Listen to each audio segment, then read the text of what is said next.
Fatima Shirazi home made product استعمال کرنے سے 1 منتھ میں 10 kg تک آپ اپنا وزن کم کر سکتے ہیں۔ سب سے کم دام میں ویٹ لاس کا طریقہ ہمارے یہاں موجود ہے، وہ بھی no side effect, no diet, no exercise کے ساتھ۔ آج ہی کانٹیکٹ کریں Fatima Shirazi home made product سے اور اپنے آپ کو خوبصورت بنائیں۔ Fatima Shirazi home made product, Golden Heights Colony, pillar number 213، Rajendra Nagar, Hyderabad, 8142877440۔ شہر حیدرآباد میں فضائی آلودگی خطرناک حد تک پہنچ گئی ہے۔ گرین پیس انڈیا کی ایک حالیہ تحقیق کے مطابق یہ شہر جنوبی ہند کا سب سے آلودہ میٹرو سٹی بن گیا ہے۔ گرین پیس آف انڈیا نے جنوبی ہندوستان کے میٹرو شہروں بنگلور، چنئی، حیدرآباد اور کوچی میں فضائی آلودگی کی سطح کا پتہ لگانے کے لیے ایک سروے کیا۔ اس سروے میں پتہ چلا کہ حیدرآباد، جو باغوں کے شہر کے طور پر جانا جاتا ہے، اس میں فضائی آلودگی دوسرے شہروں سے زیادہ ہے۔ حیدرآباد میں آلودگی کی شرح 2.5 PM ہے۔ حیدرآباد شہر میں ورلڈ ہیلتھ آرگنائزیشن کے مقرر کردہ معیارات سے 14 گنا زیادہ آلودگی کا اخراج ہوتا ہے۔ گلوبل ایئر کوالٹی انڈیکس میں آلودہ شہروں کی فہرست میں حیدرآباد کا شامل ہونا سب کو پریشان کر رہا۔ بنجارہ ہلز میں فضائی آلودگی 127 کوکٹ پلی میں 124، زوم پارک میں 144 اور سعید آباد میں 100 تک پہنچ گئی ہے۔ حال ہی میں ملا پور، ناچارام، بالانگر، پٹن چیرو اور پاشا میلارم کے علاقوں میں جہاں بہت سی صنعتیں ہیں، فضائی آلودگی میں ڈرامائی طور پر اضافہ ہوا۔ ملک کے آلودہ ترین شہروں کی فہرست میں نئی دہلی سر فہرست ہے، اس کے بعد کولکاتہ اور حیدرآباد کا نمبر ہے۔ قابل ذکر ہے کہ حیدرآباد میں ممبئی سے زیادہ فضائی آلودگی ہے۔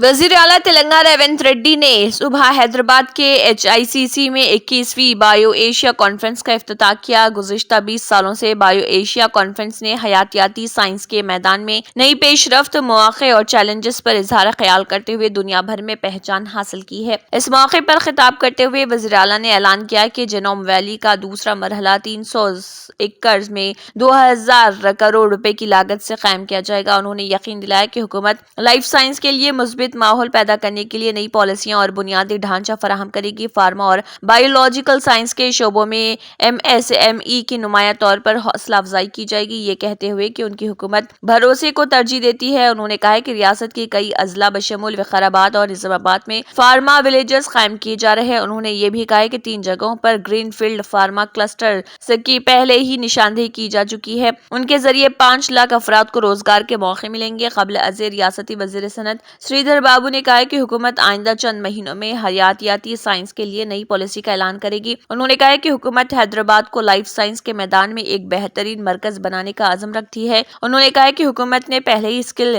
یونیورسٹیز کے قیام کا فیصلہ کیا ہے۔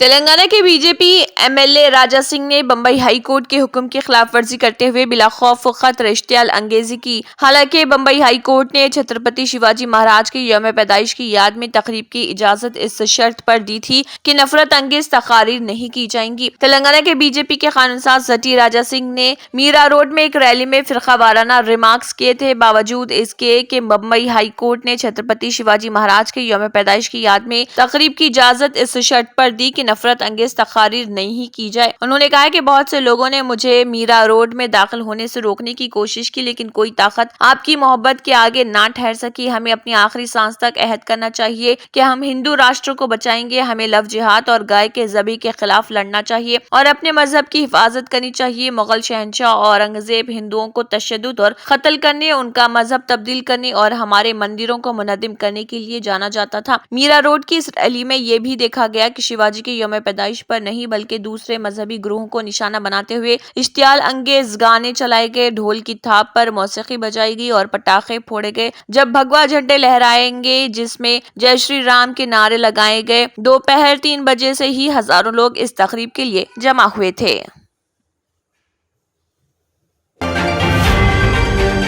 کھمم میں پہاڑی پر موجود قلعے کے اندر تاریخی جعفر بولی اسٹیپ ویل اس ضلع میں سیاحوں کے لیے ایک پرکشش مقام بن گئی ہے، کیونکہ لوگ بڑی تعداد میں اس بولی پر پہنچ کر ان کے شادی سے قبل فوٹوز لے رہے اور اس مقام پر اس طرح کی دوسری سرگرمیاں ہو رہی ہیں۔ یہ بولی ایک اچھا سیاحتی مرکز بن گئی ہے۔ سیڑھیوں والی اس بولی کو خوبصورت اور پرکشش بنانے کے سلسلے میں اس کی دیواروں کو پینٹ کیا گیا اور لائٹس فراہم کیے گئے ہیں۔ یہ بولی کھمم میں ایک اہم مقام بن گئی ہے۔ کھمم میں پہاڑی پر موجود قلعے کی تعمیر ایک 4 مربع کلومیٹر رقبے پر کی گئی تھی۔ جب جعفر الدولہ تعلقہ دار بنے تو انہوں نے اس قلعے میں ایک محل تعمیر کیا۔ یہ سیڑھیوں والی بولی قلعے کے جنوبی سمت میں بنائی گئی، جہاں قلعے پر ہونے والی بارش کا پانی جمع ہوتا ہے۔ اس بولی کی لمبائی 60 فٹ، چوڑائی 60 فٹ ہے اور یہ 70 فٹ گہری ہے۔ قطب شاہی اور آصف جاہی حکمرانوں نے، جنہیں بعد میں اقتدار حاصل ہوا، اس بولی کی دیواروں کی بلندی میں اضافہ کیا اور اسے مضبوط بنایا۔ مقامی طور پر اس بولی کو جعفر بولی کہا جاتا ہے۔ اس قدیم اور تاریخی بولی کو برسوں نظر انداز کیا گیا اور اس پر کوئی توجہ نہیں دی گئی۔ مقامی لوگوں نے اس میں کچرا ڈالنا شروع کیا۔ کئی برسوں تک کسی نے بھی اس کی حالت کو بہتر بناتے ہوئے اس بولی کو اس کی اصل حالت میں بحال کرنے پر توجہ نہیں دی۔ اس بات کو محسوس کرتے ہوئے کہ تاریخی جعفر بولی شہر میں تیزی کے ساتھ اس کی شناخت کھو رہی، کھمم میونسپل کارپوریشن کے عہدیداروں نے محکمہ آثار قدیمہ کے عہدیداروں کی مدد سے اس بولی کو اس کی حالت میں بحال کرنے کا فیصلہ کیا۔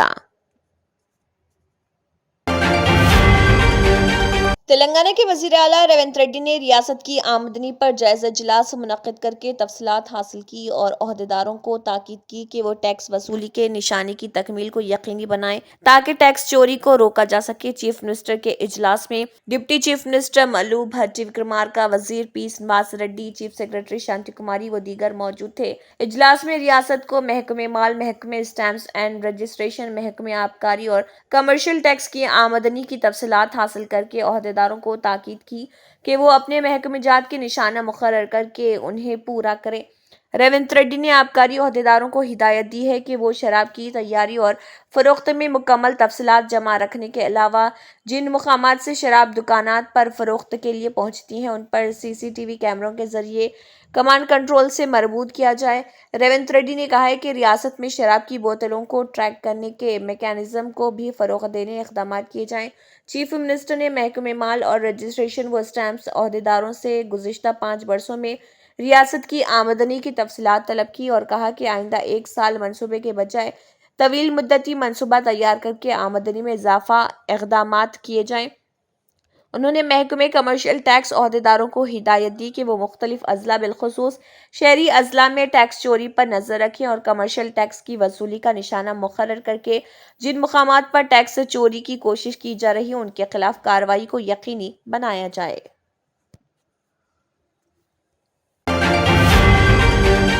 محکمہ موسمیات نے ریاست کے کئی اضلاع میں بارش کی پیش قیاسی کے پیش نظر زرد الرٹ جاری کر کے متعلقہ محکمہ جات کو چوکس و مستعد رہنے کی تاکید کی ہے۔ محکمہ موسمیات کے اعلامیے میں کہا گیا ہے کہ کمرم بھیم، منچریال، پیدا پلی، کریم نگر، جے شنکر، بھوپال پلی، ملگو، بھدرادری، کوتاگوڑم، سنگاریڈی اور وقارآباد و دیگر علاقوں میں بارش کے امکانات ہیں۔ ماہرین موسمیات کے مطابق شہر میں بھی بارش کے امکانات ہیں۔ علاوہ ازیں عادل آباد، کمرم بھیم، نرمل، جگتیال، نظام آباد، کاماریڈی اور وقارآباد میں بھی آئندہ 24 تا 48 گھنٹوں میں بارش کے امکانات ہیں۔ محکمہ موسمیات حیدرآباد سے جاری زرد الرٹ کے مطابق دونوں شہروں حیدرآباد و سکندرآباد کے علاوہ ریاست کے کئی اضلاع میں آئندہ 48 گھنٹوں میں موسلادھار بارش کے بھی امکانات ہیں۔